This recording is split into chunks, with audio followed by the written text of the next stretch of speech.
In most cases when you're raiding bunkers there are two scenarios. Either everything goes pretty easy, or everything goes very bad and you have only a few teammates alive, or you just can fall through the elevator.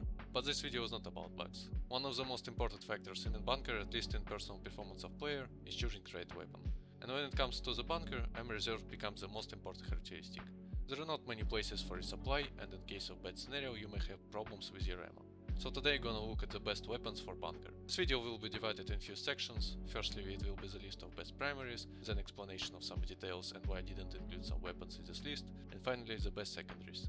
And the first weapon is PP2K. It has the lowest weight among primaries, biggest ammo reserve after P90 and P7, and recoil is pretty easy to control. As most of the weapons it has one tap potential, the only bad thing about this weapon is that it has pretty slow rate of fire.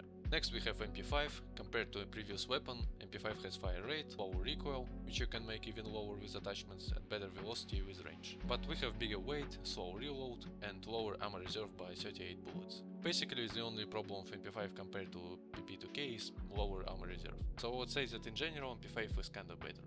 But it seems more like variability between these two weapons. And the last primary is SG553. SG by itself is not the best weapon among rifles.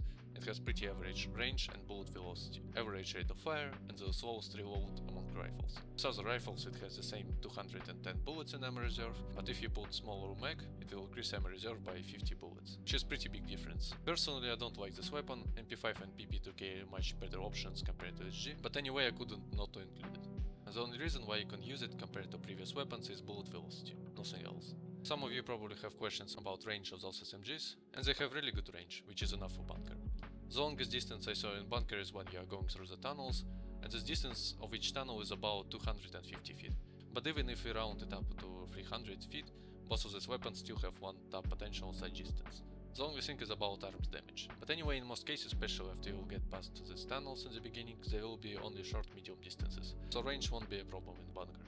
The only issue is that you may have its bullet velocity, but it's pretty easy to counter. Just aim at the forehead or a little bit higher and you will be fine. I didn't include P90 and P7 in this list. They don't have one tap potential and also they have pretty low arms damage, except P90.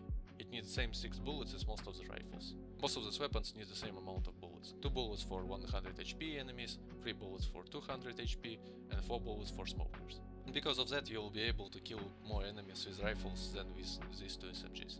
MP7 has some advantage against enemies with 200 and 300 HP.